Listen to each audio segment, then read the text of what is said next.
European Council Chief Charles Michel issued a thinly veiled threat to Britain as wrangling over a post-Brexit trade deal got underway.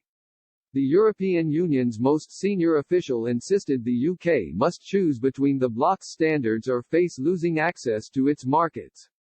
His bizarre rant came after a cordial meeting between Commission Vice President Maroš Šefčovič and Cabinet Office Minister Michael Gove to end recent rows over Britain's EU divorce. Speaking at a Brussels think tank, Mr. Michel claimed Boris Johnson faces the EU's quiet strength to maintain the bloc's standards for food safety, animal health and environmental standards. The Council President said, in the aftermath of the referendum, the result shook the European Union. This choice of national sovereignty was felt as a failure of the European construction.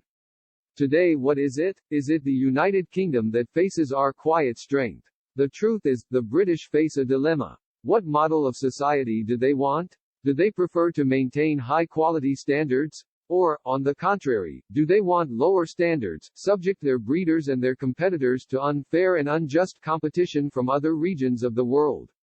It is the answer to this question that will determine the level of access to our internal market. The ninth formal round of UK-EU trade talks start tomorrow with Lord Frost set to meet Michel Barnier in Brussels. Hopes for a deal are increasing on both sides of the Channel and the two negotiators are expected to finally break the deadlock ahead of the October 15 deadline for a trade deal to be reached. Mr. Barnier, the EU's chief negotiator, has been given the go-ahead to continue negotiations despite a threat by the bloc to walk away unless the government drops plans to tear up parts of last year's Brexit divorce deal. The EU vowed to work until the end of the transition period to find solutions to protect Northern Ireland's place within the UK.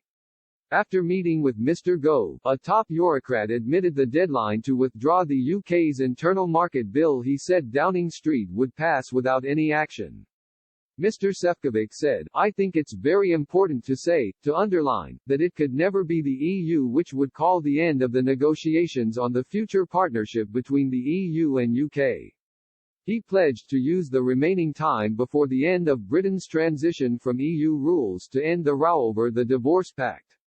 The EU official said he hoped answers to Britain's concerns over the Northern Ireland border fix could be found through the future relationship talks.